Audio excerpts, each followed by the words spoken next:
So now what happens when I need to make a change to SQL Server 2005, or I need to delete SQL Server 2005? Well, in the old days, you would simply take the CD, put it in, and auto-run it, and so forth. Not anymore. We're using the MSI technology to install SQL Server.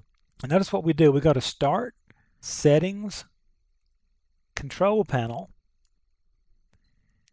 And now from the Control Panel, we're going to go to Add or Remove Programs. So I double-click that. Populates my list of programs. And notice SQL Server 2005 shows up. Notice it shows me my size. But to make a change, I simply click on the Change button and notice what it brings up.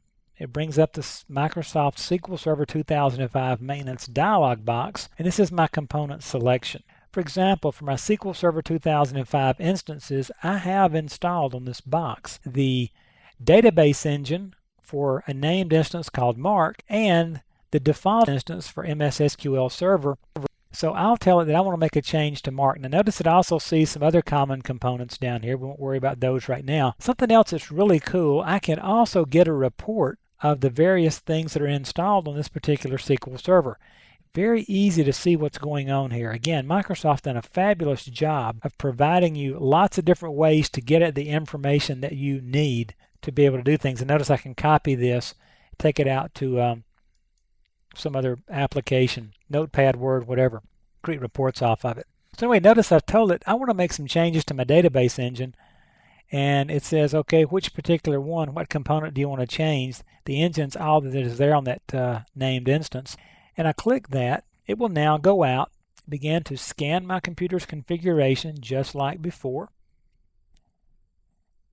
And notice it has taken me back to the server installation wizard. So it's going to scan my system, do a system configuration check, SCC, same thing as before. And now it's going to continue with the installation. And notice it's going to run through the same gyrations it did before. Gyrations is a Tennessee technical term, by the way. And notice I can now decide to change installed components. And so I get this screen and I can change what I want. Or I can go back, or I could remove Microsoft SQL Server from this computer. Very easy to make these changes. I'm going to cancel out at this point, and it's going to warn me.